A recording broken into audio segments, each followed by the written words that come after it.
Newspaper articles are written by journalists and reporters to inform the public. News stories report on current events and are usually time-sensitive, so they are written soon after an incident or event has happened. You may analyze the language in newspapers as part of an assignment for a class or as a way to improve your own news writing skills. Start by looking at the headline of the news article. You can then examine the body of the article to better understand newspaper language. Focusing on structure, tense, voice, rhetoric, and tone. So, we are going to watch about the how to analyze newspaper language. Method 1. Evaluating the headline. First is look for nouns and verbs in the headline. Many headlines contain nouns and verbs. Some headlines will have only nouns and no verbs. This is done to keep the headlines short and to the point. For example, you may see a headline made up of nouns like PM resignation over fraud charge. Step 2. Check if the headline consists of a string of nouns. In some cases, the headline is made by stringing 3 to 4 nouns together to make a noun string. To better understand a noun string, try reading the headline backwards. Rearrange the nouns into a sentence. For example, you may have a headline like Ford referral customer complaint. You can then read the headline backward to make a sentence like a complaint was made by a customer about a referral program for Ford cars. Step 3. Notice if the headline has no articles like a, an, or hey. Other phrases that are considered extra, such as some, few, or many, are also usually left out of newspaper headlines to keep them short and to the point. For example, you may read a headline like, neighbor sees woman jump. If you put articles into the headline, you may get a sentence like, the neighbor saw the woman jump. Another example is a headline like, homeowners fear new flooding, rather than say, some homeowners, or, many homeowners, hey. Headline just says, homeowners, to present the most important details. Step 4. Look for verb changes in the headline. When verbs appear in headlines, they are usually adjusted to make the headline sound more immediate. Rather than describe the events in the past with a past tense verb, the newspaper will use a present tense verb in the headline. For example, you may read a headline like, Professors lose union fight. This means the professors lost a fight to start a union, as it just happened in the past. The newspaper will also describe events that are going to happen with verbs like to. For example, the headline, Nicolas Cage to visit Portland, means that the actor Nicolas Cage will be visiting Portland in the near future. Step 5. Check for wordplay in the headline. Some headlines have words that can mean two things at once. These words are called puns. Puns and wordplay are often done to give the headline an amusing or entertaining tone. For example, you may have a headline like, Otter devastation. This is a play on the word, otter, as it can sound like, utter. Another example is the headline, From Russia, with gloves.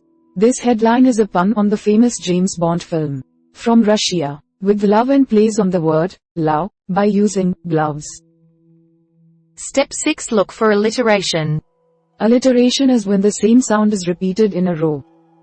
Often, headlines that use alliteration consist of words that start with the same letter. Alliteration is used by newspapers to make the headline more catchy and memorable. For example, you may have a headline like, Man makes massive maritime menagerie. This uses alliteration with the sound, M.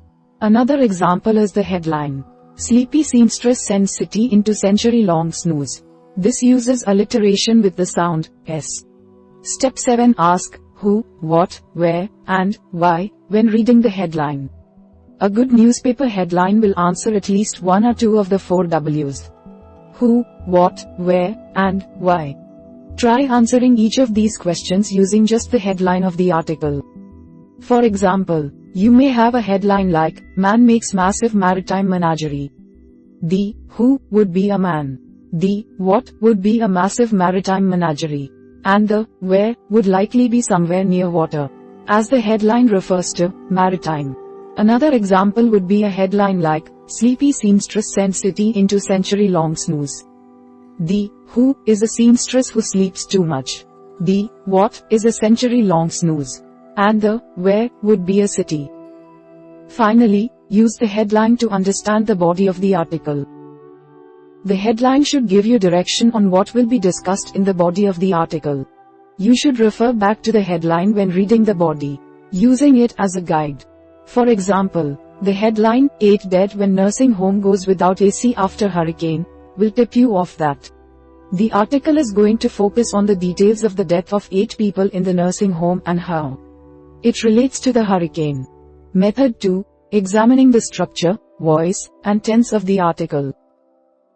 First is identify where the article is located in the newspaper. Online articles that are straight news stories will be placed in the current events or breaking news section of the newspaper. Articles that are written as opinion pieces or think pieces will be listed in the op-ed section of the newspaper. Determining where the article is located will help you know what to expect in terms of the rhetoric and tone of the article. For example, an article placed in the op-ed section will usually be written from the reporter's perspective or point of view. It may be biased towards a certain position and contain rhetoric that is persuasive and argumentative. Step 2. Analyze the lay or the first line, of the article.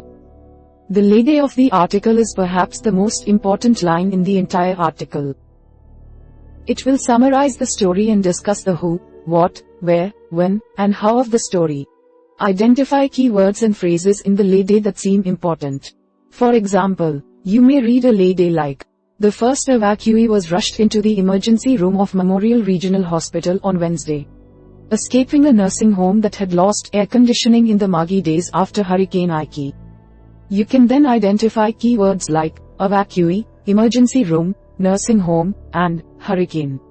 Ike. Step 3. Look up unfamiliar words or phrases.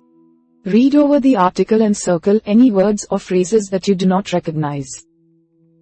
Use a dictionary to look them up so you can better understand them. Then, place the defined word in the context of the sentence so you can understand it better.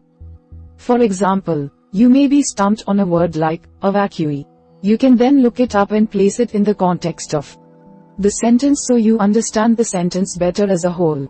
Step 4. Check for the active voice. Most newspaper articles use the active voice, where the subject is always the one acting in a sentence or doing an action. This keeps the article immediate and engaging for readers. For example, you may read a line in the article like, fire and rescue units were hurrying the nursing home's more than 100 residents out. This is active, as it shows the fire and rescue units doing an action, hurrying residents out. Step 5. Determine the tense used in the article. The newspaper article will use the past tense to describe an event that occurred recently. In the past, it will use the present tense to discuss an event that is going to happen in the near future. For example, if you have a sentence in the article like, in all, 8 were dead, this means the article is in past tense.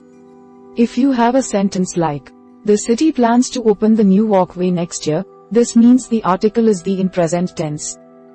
Finally, summarize the article in your own words. Once you feel you have a good grasp on the language used in the article, try writing a 1 to 2 sentence summary of the article in your own words. Focus on the key details in the article. Use the headline of the article and the lay to help you write the summary. For example, you may write, this article is about 8 people who died in a nursing home when it lost power during a hurricane. It uses the past tense and the active voice to discuss this event.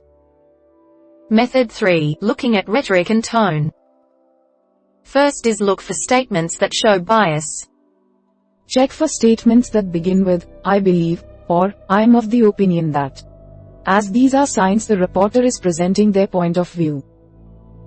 The reporter may also use statements like, I am certain that, or, it is clear to me that, to show bias. The reporter may also show bias by asking rhetorical questions that illustrate their point or argument. For example, they may write, why do we need strict laws around abortion in this country? Or, what is the point of spending millions on a new sports arena? Quote. Step 2. Identify hyperbolic language. Hyperbolic language exaggerates the reality of a situation so it is more shocking for the reader. Reporters use hyperbolic language to demonstrate their point and grab the reader's attention. They also sometimes use hyperbolic language to give the article a humorous and witty tone. For example, you may come across a sentence like, "The mayor would poke his own eyes out before he would allow the new roads to be built." This is clearly an exaggeration, and the reporter is doing this to keep the reader engaged and demonstrate their point. Step 3. Look for clichés. Clichés are phrases that have become so familiar they have lost their meaning. Reporters may use clichés to get a point across quickly and easily to readers. They are also used when the reporter is trying to demonstrate a complicated point in an accessible way. For example, you may notice a cliché like, "You can lead a horse to water, but you can't make it drink," in the article. You may then consider what the reporter is trying to demonstrate to the reader by employing this cliché. Step 4. Check for evidence or sources used to support an argument. Reporters will use evidence to support an argument. The evidence may be statistics, a quote from a source, or even a graph. They may also get an expert opinion to support their argument. For example, you may notice lines that begin with, "According to a new study," "A new research report illustrates," or "Experts predict." The reporter may also use a quote from a source, such as, "We are doing what we can to contain the situation," the police chief said at the press conference. Step 5. Identify allusions in the article. Allusions reference well-known works or events in history. Reporters use them to invoke positive or negative feelings from the reader. They may allude to a moment in history to connect a current event with the past. For example, a reporter may allude to Dr. Martin Luther King Jr. when discussing a rising activist leader in the African American community. This would then invoke feelings of awe and reverence towards the activist, similar to the way the reader may feel about Dr. Martin Luther King Jr. Step 6. Look for inclusive language. The reporter may use inclusive language like, "we," or "us," to make the reader feel like they are on the same side as the reporter. Inclusive language makes the reader feel included in the reporter's argument or perspective. The reporter may also use exclusive language like, "they," or "them," to exclude a group of people. This could make the reader feel like they belong to the "we," rather than the "they." For example, you may notice a line like, "We may not like it, but the safety of our families is at risk." Or you may come across a line like, "We stand for freedom and equality, while they stand for hatred and exclusion." Finally, determine the overall tone of the article. News articles usually have an authoritative tone. Analyzing the language in the article should help you identify the tone and intent of the reporter. You may decide the tone of the article is logical, where the article comes across as rational and reasonable. It may use lots of expert opinions and quotes to analyze a situation or event. Neutral, where the article is impartial and balanced, with no bias. Most straight news stories are neutral in tone. Passionate, where the article is written with a lot of emotion and personality. It may show its bias and argue a certain point by tapping into a reader's emotions. Witty, where the article is humorous or satirical. It may come across as light-hearted or tongue-in-cheek. It may try to make the reader laugh by using hyperbolic language and an impersonal or casual approach. We hope it is useful to you. Please subscribe to our channel to upskill yourself.